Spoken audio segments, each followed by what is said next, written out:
ختم نبوت کا مسئلہ اختلافی نہیں ہے، امت میں کبھی بھی مختلف ہی نہیں رہا ہے، اور اس کے اس بات کے لیے 100 آیات قرآنی موجود ہیں، 200 ارشادات نبوی موجود ہیں، حضور صلی اللہ علیہ وسلم سے لے کر آج تک پوری امت کا اجماع موجود ہے۔ یہ مسئلہ دلیل کے حوالے سے متنازع نہیں ہے، یہ مسئلہ سازش کا شکار ہے۔ یہ نئی نبوت کا ڈھونگ اور اس کی پہرےداری یہ خالص سیاسی ہے، ایک طرف سے کھڑا کیا اس کو اور دوسری طرف سے ایک پروپیگنڈا کرایا علماء کے خلاف۔ وہ کیا؟ مولوی کافر بناتے۔ یہ پروپیگنڈا ایسا تھا کہ خود جن کے خلاف پروپیگنڈا ہوا انہوں نے بھی اس کو صحیح معنوں میں نہیں سمجھا۔ پوری علماء برادری کے خلاف بلا استثناء فتویٰ گھومنے لگا، مولوی کافر بناتے ہیں، مولوی کافر بناتے ہیں، مولوی کافر بناتے ہیں۔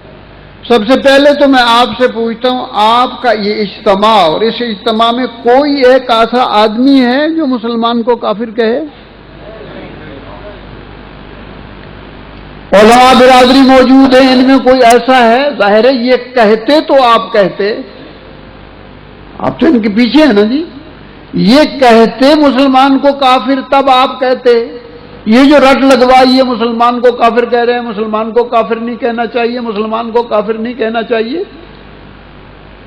اور پھر یہی اجتماع نہیں، پورا پاکستان، پورا عالم اسلام، پورے عالم اسلام کے مسلمان، پورے عالم اسلام کے علماء، ایک آدمی بھی ایسا نہیں ملے گا کائنات میں جو کہے مسلمان کو کافر کہو۔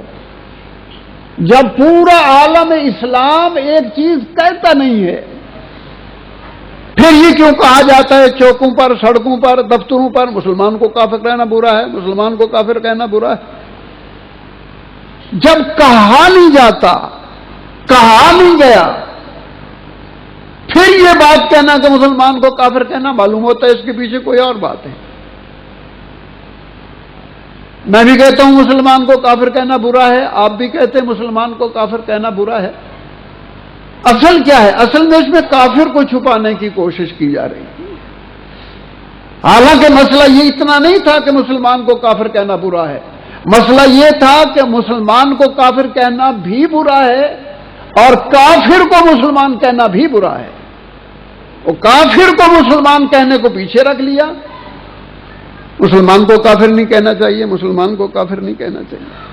کون آدمی ہے جس اصول کا، طے شدہ اصول کا انکار کرے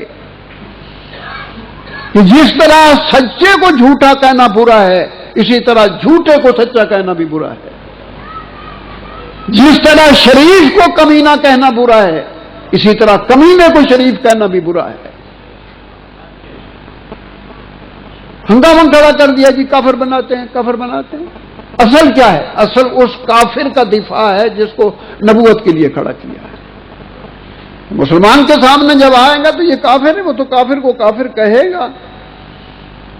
تو انہوں نے کہا اتنا پروپیگنڈا کرا دو اس کا پوری دنیا میں، اول تو اس کو جرأت ہی نہ ہو کسی کافر کو کافر کہنے کی، اور اگر ہو تو اس کے پیچھے اتنے لوگ لگا تو کہ وہ کہی ہوئی بات واپس لینے پہ مجبور ہو جائے۔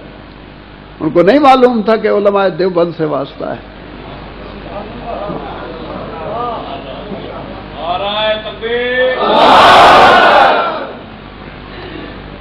کراچی میں تجاوزات کا مسئلہ چلا، ہائی کورٹ نے فیصلہ دے دیا کہ جہاں مسجد آئے ڈھا دو۔ مفتی ولی حسن صاحب رحمۃ اللہ علیہ نے فرمایا، فتویٰ دیا کہ مسجد تا قیامت مسجد ہے، اس کا ڈھانا غلط ہے۔ ظاہر ہائی کورٹ کے جواب میں آ گیا یہ فتویٰ، ہائی کورٹ نے بلا لیا مولانا کہ آپ نے توہین عدالت کی۔ مولانا آئے، ہائی کورٹ نے اسے کہا کہ حضرت ہم آپ کی علمی وجاہت سے واقف ہیں، ہم آپ کے خلاف یہ مقدمہ کرنا نہیں چاہتے، ہم صرف اتنا چاہتے ہیں کہ آپ اپنا فتویٰ واپس لے لیں۔ مفتی صاحب نے فرمایا میرا تعلق علماء دیوبند سے ہے اور ہم پہلے مسئلے کی تحقیق کرتے ہیں پھر فتویٰ دیتے ہیں، جب فتویٰ دیتے ہیں تو واپس نہیں لیا کرتے۔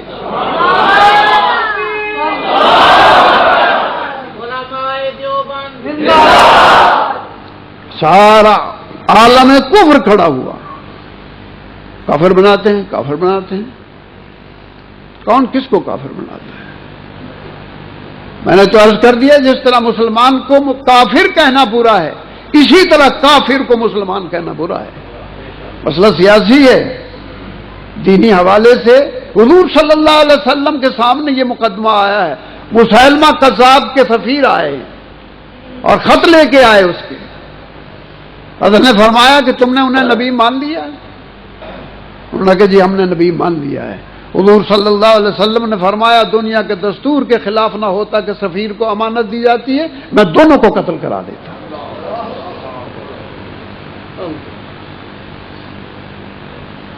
اور سیدنا صدیق اکبر، اللہ ان پہ کروڑہ رحمتیں فرمائے، اللہ ان پہ کروڑہ رحمتیں فرمائے۔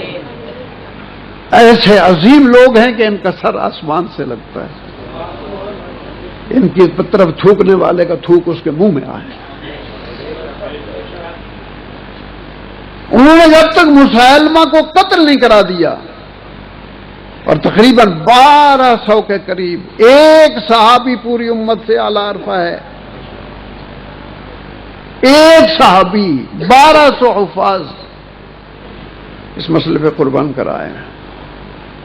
اس وقت سے اب تک مسلمانوں کے کسی طبقے، کسی فرقے میں بھی، جو اہل سنت والجماعت کے فرقے ہیں، کبھی اس مسئلے کا انکار نہیں ہوا۔ یہ مسئلہ متنازع نہیں ہے کہ اس کے لیے دلائل دیے جائیں کہ یہ دلیل ہے وہ دلیل ہے۔ قرآن کی 100 آیت کم ہے اس بات میں دلیل کے طور پر، حضور صلی اللہ علیہ وسلم کے 200 ارشاد کم ہے اس بات کے لیے۔